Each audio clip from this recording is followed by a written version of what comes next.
Hello my dear students, कैसे हो आप लोग। आज हम काफ़ी दिनों बाद मिल रहे हैं और आज मैं आपके साथ अपना पहला वीडियो लेक्चर शेयर कर रहा हूँ। हम लोगों ने इस पूरे कोरोना क्राइसिस के टाइम पे घर में सेफ रहते हुए पढ़ाई लिखाई तो की होगी, थोड़ा बहुत पुराना आपने रिवीजन किया कि नहीं किया। आज हम लोग वापस रिकनेक्ट कर रहे हैं अपनी वर्ल्ड ज्योग्राफी क्लास को, जो हमने डिसकंटिन्यू किया था पिछली बार। वो टॉपिक हमारा ये था, सही बोल रहा हूँ मैं, पृथ्वी की संरचना, या फिर आप कहें कि पृथ्वी की आंतरिक संरचना, internal structure of the earth. और हम उसमें भी ये पढ़ रहे थे जानकारी के स्रोत यानी सोर्सेज ऑफ इंफॉर्मेशन। आप लोगों को मैंने बताया था कि अर्थ का, पृथ्वी का फॉर्मेशन, उसकी उत्पत्ति सूर्य से हुई है, ऑरिजिन फ्रॉम सन, ऐसा बिलीव करते हैं लोग। और क्योंकि जो अर्थ का ओरिजिन सन से हुआ है तो नेचुरल सी बात है कि अर्थ की जो जो एज है, जो हम लोग उसकी आयु की बात करते हैं, जैसे हमारे एस्टिमेट्स हैं, तो हमने पढ़ा था कि अर्थ का एस्टिमेटेड एज, उसकी जो उत्पत्ति हुई है वो आज से करीब 460 करोड़ साल पहले हुई है, जिसको हम कहते हैं 4.6 billion years if I talk in English.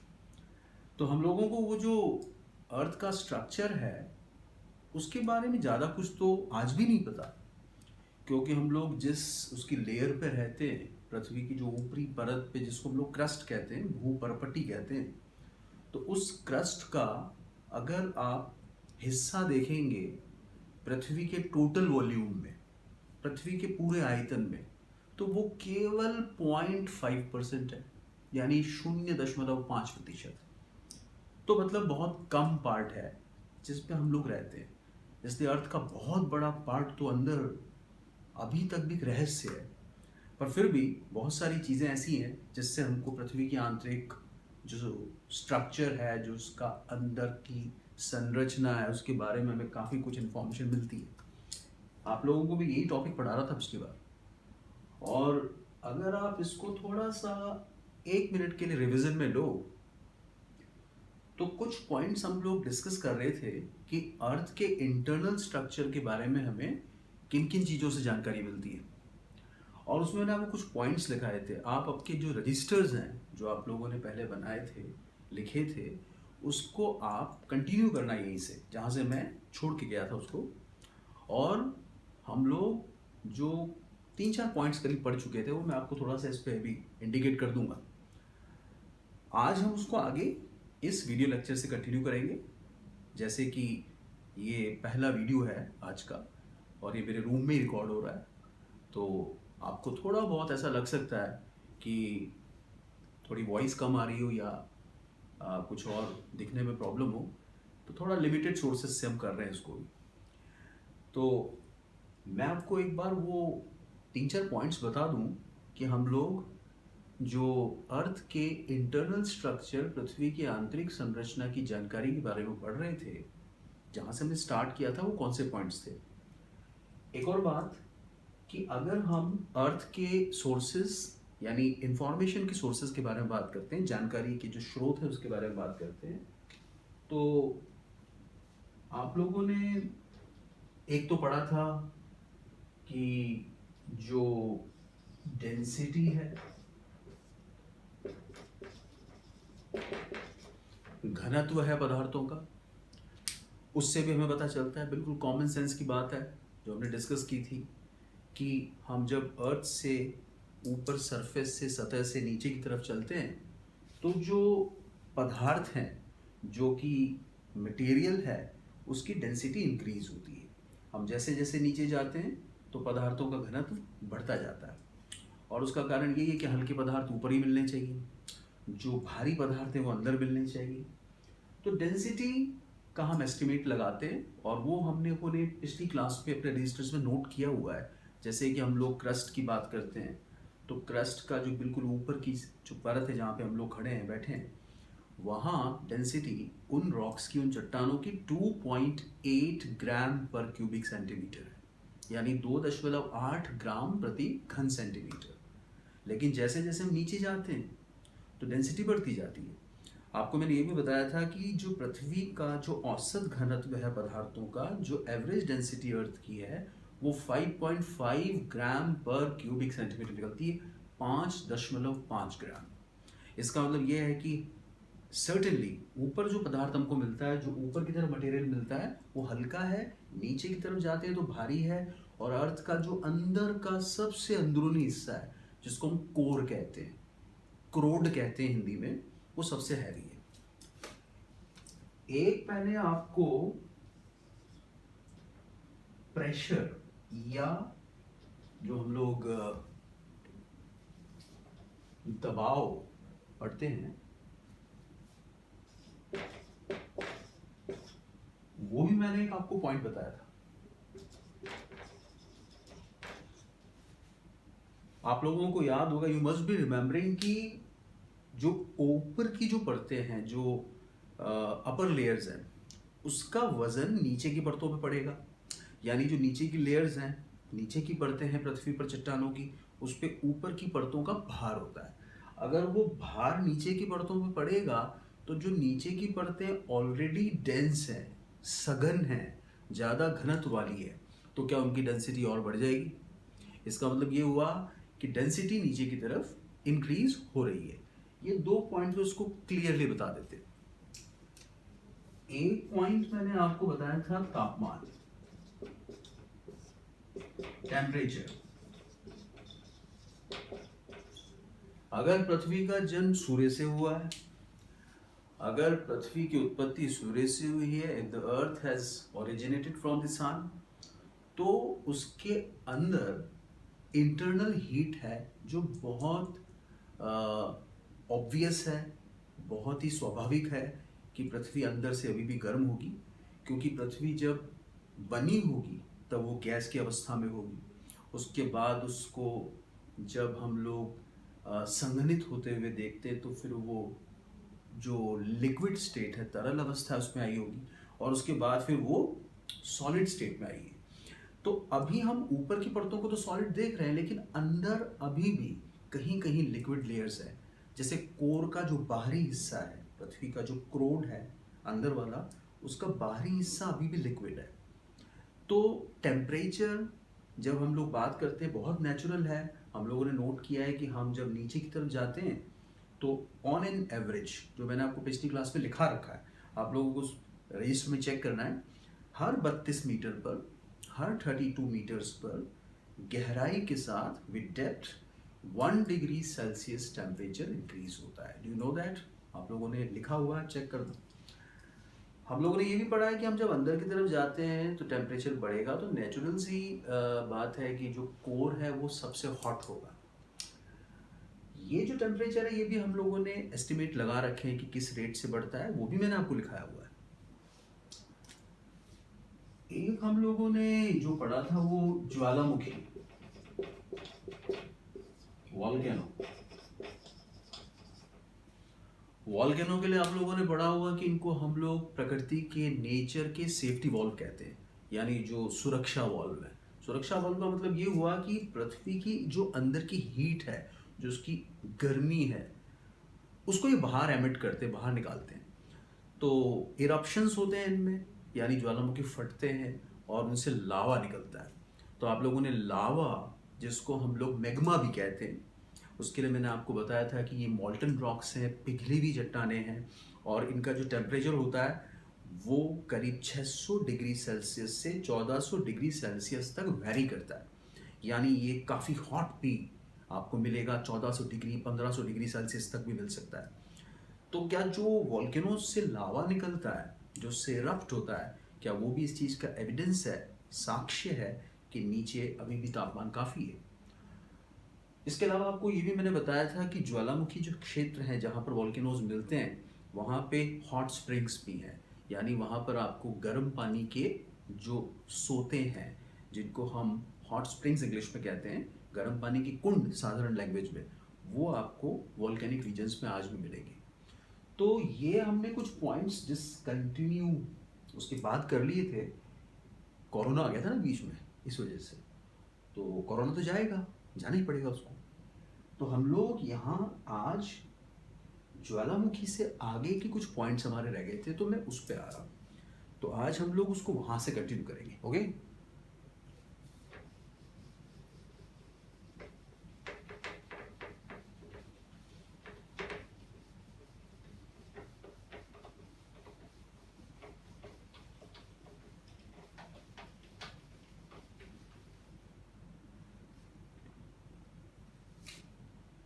आप लोगों को जो नेक्स्ट पॉइंट मेरे को बताना था ज्वालामुखी के आगे, कि पृथ्वी की जो स्ट्रक्चर है उसके बारे में हमें और कैसे अंदाजा लगता है।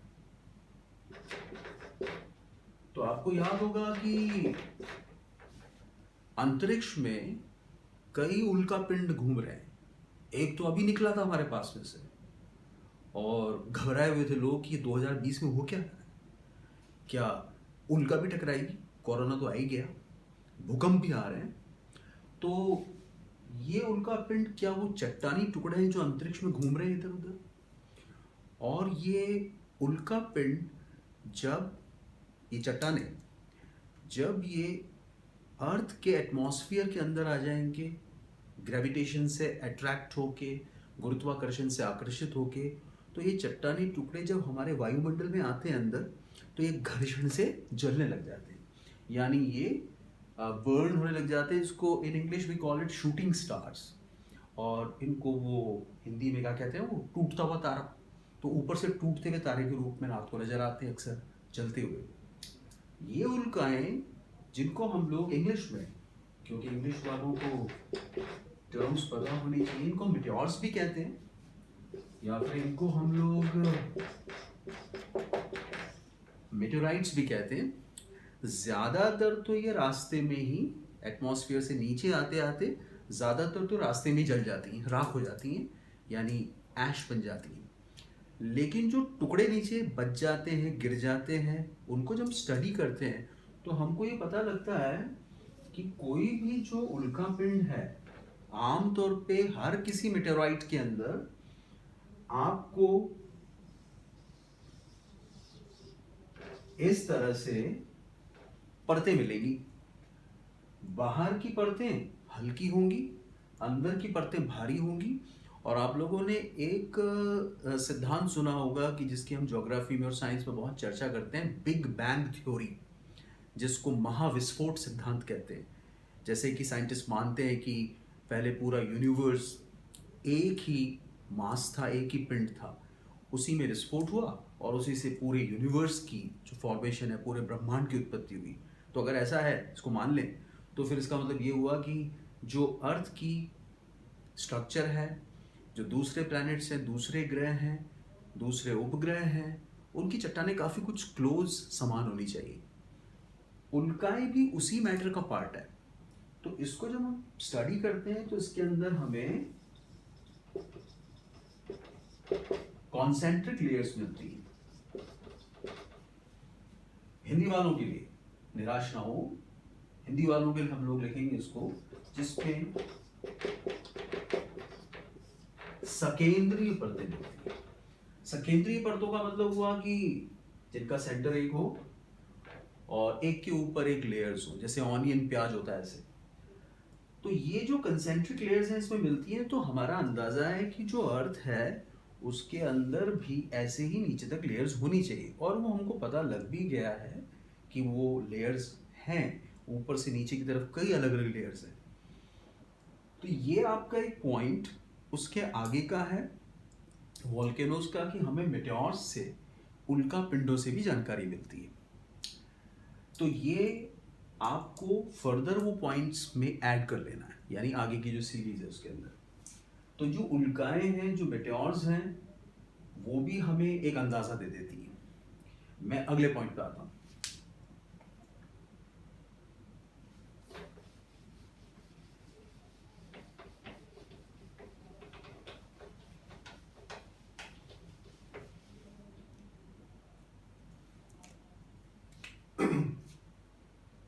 आपको अगला जो मैं एक एविडेंस और बताता हूं, वो हम सब जानते हैं, हमने बहुत अपनी स्कूल की बेसिक क्लासेस से पढ़ा उसको। आपने पृथ्वी का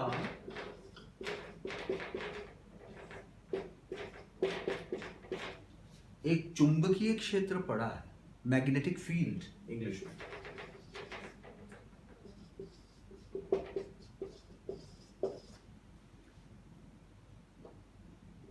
ये जो मैग्नेटिक फील्ड है ये आपको अर्थ के चारों तरफ मिलेगा, यानी ये पृथ्वी पर चारों तरफ फैला हुआ है, ये चुंबकीय क्षेत्र। अब अगर ये चुंबकीय क्षेत्र है तो आप जानते हैं इसी वजह से जो हमारे कैंपसेस हैं, कंपास, जिसको हम लोग डायरेक्शंस पता लगाने के लिए इस्तेमाल करते हैं, हिंदी में इनको कुतुब नुमा कहा जाता है। कुतुब मीनार नहीं बोला मैंने, कुतुब नुमा। तो ये जो बाहर पृथ्वी के यानी जो अर्थ के बाहर मैग्नेटिक फील्ड फैला हुआ है, उसके लिए वैज्ञानिक या साइंटिस्ट या ज्योग्राफर्स, भूगोलवेत्ता ये मानते हैं कि ऐसा एक पक्के कारण से हो सकता है कि अर्थ के अंदर लोहे जैसे हैवी मेटल्स होने चाहिए। आपको याद हो कि जो आयरन है, लोहा है, उसका सीधा इससे संबंध है, यानी मैग्नेटिक फील्ड से। तो ये हम लोग जो चुंबकीय क्षेत्र है जो अर्थ के चारों तरफ फैला हुआ है, उससे हमको एक अंदाजा लग जाता है कि लोहा कहीं ना कहीं बड़ी मात्रा में अर्थ में मौजूद है। और क्योंकि लोहा भारी मेटल है, हैवी है, तो it should not be on the upper layers in big amount. ये बहुत बड़ी मात्रा में ऊपर नहीं हो सकता, तो ये कहीं ना कहीं नीचे है। हालांकि हम लोग लोहा माइनिंग करते हैं, लोहा खूब निकालते हैं खदानों से, लेकिन इसका जो बहुत बड़ा मास है वो तो कहीं अंदर है। और आखिरकार ये हमको पता चल गया, अर्थ का जो कोर है, हिंदी में इसको क्रोड भी कह देते हैं, उसमें हमें दो मेटल्स का पता चल गया है, सबसे ज्यादा है। एक तो लोहा है, आयरन। आयरन बहुत हैवी मेटल है और मैग्नेटिक फील्ड से इसका सीधा रिश्ता है। अगर हम लोग लोहे के अलावा बात करें तो निकल, निकल भी हैवी है। जो लोहा और निकल है वो अर्थ के सेंटर में काफी मिलता है, और ये एक कॉज हो सकता है कि अर्थ के ऊपर एक मैग्नेटिक फील्ड क्यों है। वैसे भी आप जानते हैं अर्थ रोटेट करती है, अर्थ एक पूरा अपना खुद का भी चक्कर लगाती है, इसको हम घूर्णन कहते हैं। तो वो जो लेयर्स हैं पृथ्वी की, वो जो घूमती हैं, तो उसकी वजह से, जिसको हम डायनेमिक्स से जोड़ते हैं, जो गतिक कारण है, तो वैज्ञानिक ऐसा मानते हैं कि पृथ्वी की जो लेयर्स हैं उसके घूर्णन की वजह से, पृथ्वी के अपनी धुरी पे घूमने की वजह से, अपने एक्सिस पे रोटेट करने की वजह से मैग्नेटिक फील्ड तैयार होता है। और उसका एक बेसिक कारण आयरन और निकल है। आपको मैं ये भी बता दूं इसके साथ साथ कि वैज्ञानिक ये मानते हैं कि जो हमारी अर्थ है वो खुद ही एक डायनामो बनी हुई है। आप लोगों ने साइंस में पढ़ा होगा, डायनामो बेसिकली जो मैकेनिकल एनर्जी है, जिसको हम यांत्रिक ऊर्जा कहते हैं, उस मैकेनिकल एनर्जी को वो कन्वर्ट कर देता है इलेक्ट्रिकल एनर्जी में, यानी विद्युत ऊर्जा में। तो डायनामो से बिजली बनाते हैं, आप लोग उसको जनरल साइंस में पढ़ते हैं ना, इलेक्ट्रिक जनरेटर है वो। तो अगर हम लोग साइंटिस्ट की बात पे गौर करें तो वो कहते हैं कि अर्थ खुद, पृथ्वी खुद एक सेल्फ मेड,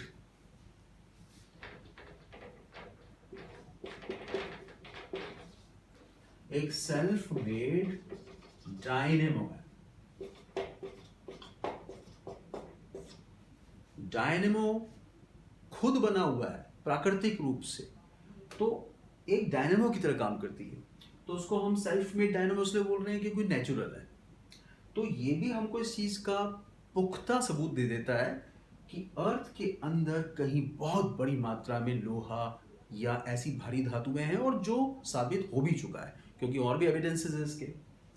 अब मैं जो पृथ्वी की अंदरूनी संरचना, पृथ्वी के इंटरनल स्ट्रक्चर की सबसे अच्छी जानकारी देता है, जिसको हम कहते हैं सबसे ज़्यादा रिलायबल सोर्स है, जिसको आप कह सकते हैं सबसे ज़्यादा विश्वसनीय जो साधन है, वो भूकंप की तरंगें हैं, जिनको हम भूकंप की लहरें कह सकते हैं। भूकंप तो आपको पता ही है, अभी आ रहा है दिल्ली में। अगर हम लोग भूकंप की बात करें तो भू का कंपन, यानी जब ज़मीन कांपने लगे तो वो जो अर्थक्वेक्स हैं उनके आने का एक कारण होता है। किसी भी जगह जब अर्थक्वेक आता है तो पृथ्वी के अंदर कहीं ना कहीं एक इलास्टिक एनर्जी इमर्ज होती है। इसको हम हिंदी में प्रत्यास्थ ऊर्जा कहते हैं, आगे पढ़ेंगे इसको। और आपको प्लेट्स याद होंगे, जो प्लेट्स पृथ्वी की ऊपरी सतह के सख्त हिस्से हैं परतों के, जो 100-150 किलोमीटर मोटे होते हैं, और इन प्लेट्स के आपस में टकराने से भूकंप आते हैं। तो उसको हम प्लेट टेक्टोनिक्स चैप्टर में पढ़ते हैं, जिसको हम प्लेट विवर्तनिकी कहते हैं। ये जो हम लोग जो बेसिकली अगला पॉइंट पढ़ने वाले हैं वो भूकंप की तरंगों से संबंधित है, जो एक तरह से पृथ्वी का स्कैन कर देती है। आपने वो सुना होगा ना, अस्पतालों में होता है सीटी स्कैन, जैसे स्कैनिंग करना, एक्सरे करना। तो ये पूरी पृथ्वी के अंदर घूमती हैं और वो जहाँ जहाँ से गुजरती हैं वहाँ की पूरी जानकारी हमको दे देती है। इसका पूरा का पूरा अध्ययन किस में किया जाता है? भूकंप विज्ञान में, जिसको हम लोग सीस्मोलॉजी बोलते हैं। ये सब हमारे ड्यू टॉपिक्स हैं, सारी डिटेल उसकी आगे आएगी। लेकिन फ़िलहाल क्योंकि मेरी पिछली क्लास और इस क्लास को मुझे बांधना है पुल से, ब्रिजिंग करनी है इसकी, तो इसलिए हम लोग इस टॉपिक को अभी पहले थोड़ा थोड़ा डिस्कस कर रहे हैं।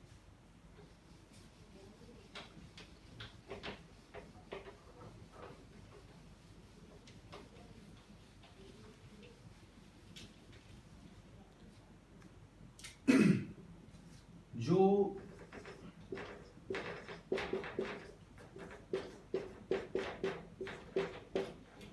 भूकंपीय तरंगे हैं, जिनको हम सीस्मिक वेव्स कहते हैं। आप लोगों ने पढ़ा होगा कि आमतौर पे हम लोग इतना तो पढ़ते ही हैं, जनरल नॉलेज में, अखबारों में भी आता है, न्यूज़पेपर्स में भी आता है, कि ये तरंगे जो भूकंप से पैदा होती हैं, वेव्स, वो ब्रॉडली 3 तरह की होती हैं। एक को हम पी तरंगे कहते हैं, ये नाम प्राइमरी से आया है, प्राथमिक तरंगे। ये सबसे फास्ट होती हैं, सबसे तेज चलती हैं। और पी तरंगे आपको जो उनका जो बिहेवियर होता है, किसी भी भूकंप की तरंग के लिए एक चीज हमेशा ध्यान रखना कि भूकंप की तरंगे सीस्मिक वेव्स जब प्रोपोगेट करती हैं, कहीं भी जाती हैं, फैलती हैं, ट्रैवल करती हैं, तो फिर वो जो मीडियम होता है रॉक्स का, जो वहाँ का जो माध्यम है, जैसे चट्टाने कितनी डेंस है, उनका घनत्व कितना है, अगर डेंसिटी ज़्यादा होगी चट्टानों की, अगर उनका घनत्व ज़्यादा होगा तो फिर उनकी स्पीड बढ़ जाती है, यानी उनकी वेलोसिटी बढ़ जाती है भूकंप की तरंगों की। अगर कम डेंस पार्ट आ जाएगा, कम सघन हिस्सा आ जाएगा, जैसे लिक्विड स्टेट हो, कोई कम सघन पदार्थ हो, तो उसमें उनकी स्पीड थोड़ी रिटार्ड हो जाती है, कम हो जाती है। तो पी तरंगों का एक नेचर है, ये जो टॉपिक हम डिटेल में पढ़ेंगे आगे, पी तरंगों का नेचर है कि ये ठोस और तरल, यानी सॉलिड और लिक्विड, दोनों मीडियम से गुजर सकती है। तो इन तरंगों ने जो अंदर ट्रैवल करती है पृथ्वी पर, भूकंप की तरंगे पूरी पृथ्वी पर चारों दिशाओं में घूमती है। हालांकि हमको तो वो सेंटर पता लगता है जिस पे हम लोग ऊपर बैठे हैं, क्योंकि वो हमको हिट करता है सबसे पहले, लेकिन वो नीचे अर्थ में सब जगह जाती है। तो जो पी तरंगे हैं, प्राइमरी वेव्स हैं, उनके इस बिहेवियर से हमको पता चलता है कि कौन सी अर्थ की नीचे की लेयर सॉलिड है और कौन सी लेयर ऐसी है जो लिक्विड है, राइट। ये जो पी तरंगे हैं इसके अलावा एस तरंगे भी होती। अब ये नाम कहां से आया है? Secondary waves. सेकेंडरी का मतलब हुआ जो दूसरे नंबर पे हो, तो इनको हम लोग हिंदी में द्वितीयक तरंगे कहते हैं। द्वितीयक तरंगे स्पीड में पी वेव्स के बाद, जो पी तरंगे उसके बाद सेकंड नंबर पे हैं। जैसे ये करीब 8 से 14 किलोमीटर, पी वेव्स की बात कर रहा हूँ, 8 से 14 किलोमीटर एक सेकंड में पहुंच सकती हैं। ये करीब 4 से 6 किलोमीटर एक सेकंड में पहुंच सकती है। तो डिफरेंस तो है, लेकिन 4 से 6 किलोमीटर भी एक सेकंड कोई कम नहीं होता। द्वितीयक लहरें जिनको हम सेकेंडरी वेव्स कहते हैं, इनकी खासियत है कि ये केवल सॉलिड से जा सकती हैं, ये तरल पदार्थों से नहीं गुजर सकती हैं। और अगर ऐसा है तो एक क्रॉस एग्जामिनेशन कर लेते हैं हम लोग। जैसे आपने देखा वो कभी थाने में जब आरोपियों को पकड़ के लाया जाता है, दो आरोपी हैं, दो अक्यूज्ड हैं, और उन्होंने कोई क्राइम किया है, तो उनसे पूछताछ की जाती तो अलग अलग बैठा के की जाती है, एक को अलग एक को अलग। क्वेश्चंस उन दोनों से एक जैसे पूछे जाते हैं, और जहां पर उन्होंने कोई कंट्राडिक्शन दे दिया, कोई भी ऐसी चीज जो भ्रम पैदा कर रही है, तो पुलिस उसको वहां नोट कर लेती है कि कोई ना कोई झूठ बोल रहा है इसमें से। तो अगर हम लोग इन दोनों वेव्स को देखें तो इन दोनों वेव्स की क्वालिटी क्योंकि अलग अलग है, तो हम एक नतीजे पे पहुंचते हैं, और वो हमें अर्थ के अंदर के बारे में एग्जैक्ट बिल्कुल सही लोकेशन किस परत की कहाँ है वो बता देते हैं। एक वेव्स एल वेव्स होती हैं जिनको हम लॉन्ग वेव्स कहते हैं। वेवलेंथ लंबी होती है, तरंग दैर्ध्य लंबा होता है, और ये जो लॉन्ग वेव्स हैं ये अमूमन जनरली ये अर्थ की सरफेस पे ट्रैवल करती है। जैसे हम लोग जहाँ पे हैं तो ऊपर ही ऊपर घूमती है, तो इनका कोई बहुत बड़ा रोल नहीं है अंदर के बारे में बताने का अर्थ के, लेकिन ये डिस्ट्रक्शन सबसे ज़्यादा करती है क्योंकि ये ऊपर ही ऊपर ज़्यादा ट्रैवल करती है। तो इनकी तो हम कोई खास बात अंदर के स्ट्रक्चर के लिए नहीं कर सकते अर्थ के, लेकिन ये दोनों जो वेव्स हैं ये हमें अर्थ के अंदर के स्ट्रक्चर के बारे में काफ़ी कुछ बताती है। फॉर एन एग्जाम्पल मैं आपको बताता हूँ।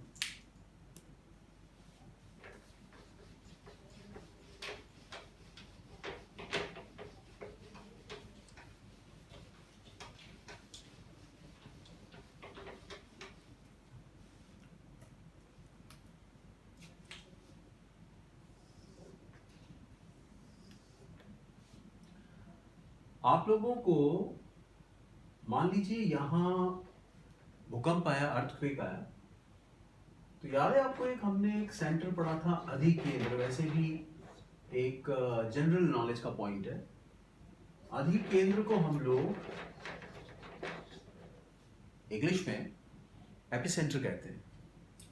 असल में भूकंप जहां से पैदा होता है, अर्थक्वेक जहां से ओरिजिनेट होता है, वो नीचे की कोई जगह होती है, और पृथ्वी की हलचलों से अगर कहीं यहाँ पर भूकंप आता है, यहाँ पे अर्थक्वेक आता है, अर्थ के मूवमेंट्स की वजह से या उसकी लेयर्स की या प्लेट्स के मूवमेंट की वजह से, तो आप लोगों ने इसको अवकेंद्र याद रखना है। ये जमीन के नीचे होता है, 50 से 100 किलोमीटर, ज्यादा भी होता है।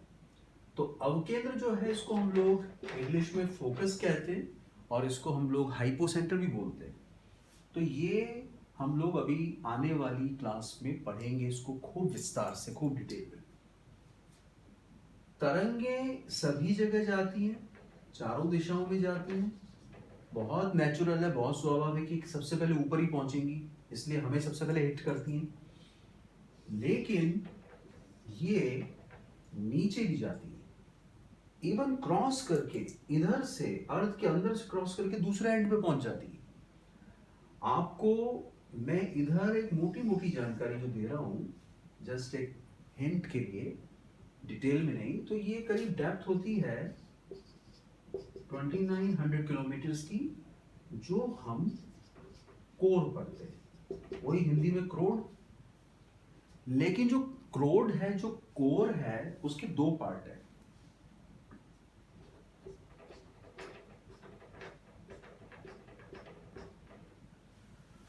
कोर का जो बाहर वाला हिस्सा है, ये 2900 किलोमीटर या 2900 किलोमीटर को ऐसे समझिए, मैं चाहे यहां लिखूं, मैं चाहे यहां लिखूं, कहीं भी लिखूं, ये सरफेस से 2900 किलोमीटर नीचे है। 2900 किलोमीटर सरफेस से जहां हम लोग खड़े हैं, इसलिए आप यहां से नापो, यहां से नापो, यहां से नापो, कैसे भी नापो, तो ये 2900 किलोमीटर पे लमसम है यहाँ पे। लेकिन इसका जो बाहर का पार्ट है, इसका जो बाहर की जो लेयर है, वो तरल है,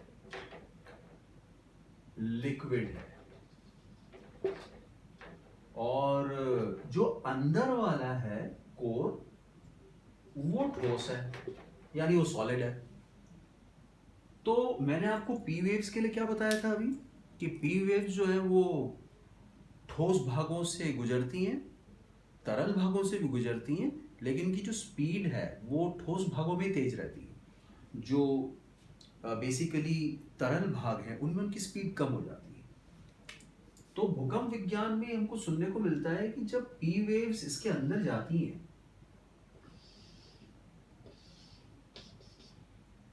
कौन सी तरंगों की बात कर रहे हैं हम लोग, पी तरंगों की।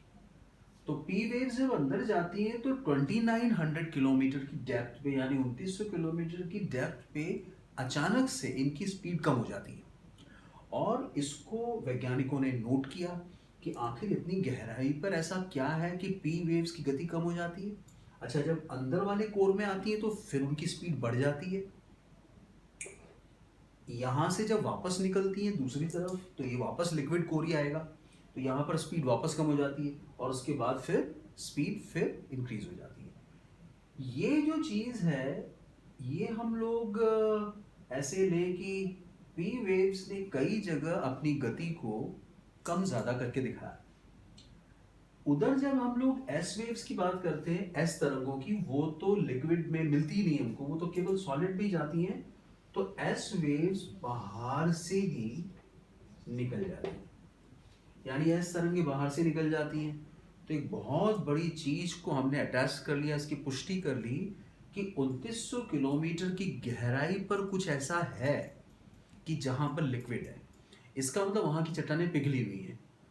पी वेव्स 2900 किलोमीटर की गहराई के बाद गति में धीमी पड़ जाती हैं। एस वेव्स 2900 किलोमीटर 2900 किलोमीटर की गहराई के बाद आपको दिखाई नहीं देती हैं। इसका मतलब ये है कि पृथ्वी का कोर 2900 किलोमीटर की गहराई पर मौजूद है। तो सबसे रिलायबल सोर्स भूकंप की तरंगें हुई। तो भूकंप वैसे तो बुरा है, फूल पत्तियां तो बरसाता नहीं, नुकसान ही करता है, लेकिन हर चीज़ के कुछ ना कुछ नुकसान फ़ायदे हैं। ये अर्थ का स्कैन करके हमको दे देता है, उसकी पूरी अंदर की जानकारी निकाल के रख देते हैं। इसलिए आज हम लोग ये मानते हैं कि हम चाहे वॉल्केनो हो, चाहे अर्थ की डेंसिटी की बातें स्टडी करें, उसके घनत्व की बातें करें, तापमान की बातें करें, ज्वालामुखी वगैरह जो भी, लेकिन सबसे ज़्यादा रिलायबल, सबसे ज़्यादा विश्वसनीय स्रोत तो आज सीस्मिक वेव्स या भूकंप की तरंगें ही हैं। तो ये आपकी पिछली क्लास में जो मैंने कुछ पॉइंट्स आपको बताए थे ना, वो ये पॉइंट्स हैं। उनमें एक लास्ट पॉइंट था ये। तो अभी हमने अर्थ का स्ट्रक्चर पढ़ा ही कहाँ है, अभी अर्थ का स्ट्रक्चर तो हम बहुत डिटेल में पढ़ेंगे, in a large form, in complete details, जिसमें हमें बहुत सारी बातें एक डायग्राम से समझनी पड़ेंगी। उसके पहले मैं एक चीज़ पे आता हूँ।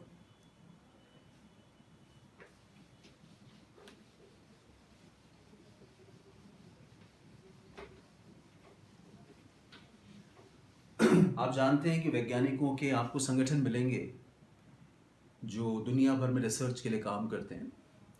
और मैं वुहान लैब की बात नहीं कर रहा हूँ, वायरोलॉजी की, नाम ही मत लो। लेकिन हम यहाँ पे जो बात कर रहे हैं कि एक जो संगठन है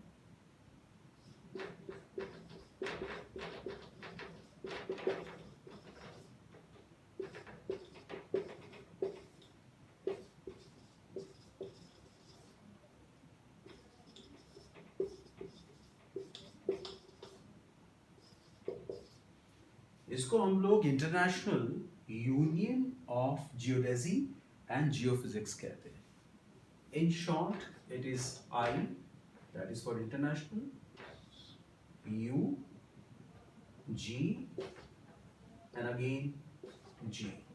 So this is IUGG. तो international union of geodesy and geophysics, Hindi वाले सोच रहे होंगे क्या है इसका मतलब, तो बताओ। तो अगर हम लोग जियोडेजी पे जाएं तो हिंदी में इसका नाम आपको मिलेगा भूगणित। अर्थ के ऊपर जो भी लैंड फॉर्म्स हैं, जो भी इलाके हैं, उनके साइज, शेप वगैरह का स्टडी होता है इसमें। और ये जो जियोफिजिक्स है, as you can see the name geophysics, ये भौतिक शास्त्र है, फिजिक्स है यहाँ पे, लेकिन किससे जुड़ा हुआ है? अर्थ से। तो इसको हम लोग हिंदी में भूभौतिकी बोलते हैं। ये जो यूनियन है, जो हम लोग international union of geodesy and geophysics कहते हैं, ये एक बहुत ही महत्वपूर्ण संगठन है। आप ये मान लीजिए कि 1919 में स्थापित, 1919 में इसकी स्थापना हुई थी, और ये स्थापित किया गया था जो ब्रुसेल्स है वहां पे। आप लोगों को ब्रुसेल्स बेल्जियम की कैपिटल है, आपने सुनी होगी। जो ब्रुसेल्स है वहां पे था। हालांकि अभी इसकी जो लोकेशन है, अभी जो इसकी स्थिति है, वो अभी पोट्सडाम में है, और जो पोट्सडाम है वो जर्मनी में। समय समय पर हमें इसके बारे में काफ़ी खबरें सुनने को मिलती है, इस इंस्टीट्यूट के बारे में। तो हम लोग जो international union of geodesy and geophysics है, IUGG, इसकी अगर रिपोर्ट्स पे जाए तो ये कहते हैं कि पृथ्वी की ब्रॉडली 3 परतें हैं। सबसे ऊपर की जो लेयर है वो क्रस्ट है, जिसको हम एक पतली सी पपड़ी कहते हैं, जिसपे हम लोग रहते हैं। ये जो पपड़ी या भूपर्पटी है, जिसको हम क्रस्ट कहते हैं, जो अर्थ की सबसे बाहर की लेयर है, पतली सी छिलके की तरह, जैसे किसी फल का पील होता है। उसके नीचे फिर एक बहुत बड़ा पार्ट आता है मेंटल, जो अंदर का बहुत बड़ा स्ट्रक्चर है क्रस्ट के नीचे।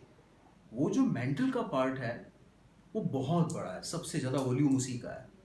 और उसके अंदर ही अंदर, नीचे ही नीचे फिर कोर आ जाता है। कुल मिलाकर के बाहर क्रस्ट है, भूपर्पटी है, उसके नीचे फिर मेंटल का पार्ट आ जाता है, उसके नीचे फिर कोर का पार्ट आ जाता है। इसको हम हिंदी में क्रोड कहते हैं, जो मैंने आपको अभी लोहा और निकल बताया था। यानी जो IUGG का जो क्लासिफिकेशन है, मैं कहूँ कि जो बेस बनाते हैं इसको हम, उससे हमें रिजल्ट्स मिलते हैं कि ब्रॉडली हम पृथ्वी की जो परतें हैं उसको 3 पार्ट्स में डिवाइड कर सकते हैं। ये टॉपिक हम लोग नेक्स्ट लेक्चर में लेंगे, राइट? लेकिन पढ़ना क्या है हमको कि क्रस्ट, भूपर्पटी, सबसे ऊपर वाली लेयर, मेंटल जो इसके नीचे है, इंग्लिश में you can write it like this, mental, और सबसे अंदर वाला मैंने आपको बताया कोर, हिंदी में क्रोड, और हिंदी में आप कोर भी कह सकते हैं। ये जो तीनों लेयर्स हैं, इनके बारे में हम अगले लेक्चर में डिस्कस करेंगे। तो इसको अच्छी तरह से पढ़ो, नोट्स के अंदर इसको अपडेट कर लो, क्योंकि अगला टॉपिक हमारा और इम्पोर्टेंट होगा। आप लोगों को ये जो YouTube चैनल का लिंक मिल रहा है, आप लोग व्हाट्सएप पे हैं, ग्रुप बना रखा है, मुझे बताया था कि ऑफिस में व्हाट्सएप ग्रुप स्टूडेंट्स का बना हुआ है। तो आप लोग लिंक्स को देखते रहो, अपडेट करते रहेंगे उसको हम। अभी क्योंकि ये हम लोगों का पहला लेक्चर है, मेरा खास तौर पे, तो मैं इसको और सुधारूंगा। अभी इसमें काफ़ी इम्प्रूवमेंट की ज़रूरत है। तो अभी लिमिटेड सोर्सेज से हम लोग कर रहे हैं, तो आप लोग इतने समझदार हो कि आप समझ सकते हो कि इससे चैलेंजिंग जॉब की आप बहुत सीमित बोर्ड, मोबाइल से आप रिकॉर्डिंग, और सारी मोबाइल से रिकॉर्डिंग चल रही है। और ये जो हम लोग पूरा टॉपिक पढ़ेंगे जो डिटेल में, जो आगे, तो उसके लिए आप लोग लिंक देखते रहना। यानी जब भी कोई लिंक आए, फिर आपको बाद में एक शेड्यूल दे देंगे हम लोग, एक आपको पूरी एक आगे की समय सारणी मिल जाएगी कब क्या अपलोड होगा। और जो व्हाट्सएप पे नहीं है उनको हम SMS पे YouTube चैनल का लिंक दे देंगे। तो उस पर आप जा कर के इसको अच्छी तरह पढ़ो और इसको नोट डाउन करो, रजिस्टर में लिखना। दैट्स वेरी इंपॉर्टेंट, जैसे मैं हमेशा क्लास में बोलता हूँ। So that's all for today. Stay safe, stay healthy. Goodbye.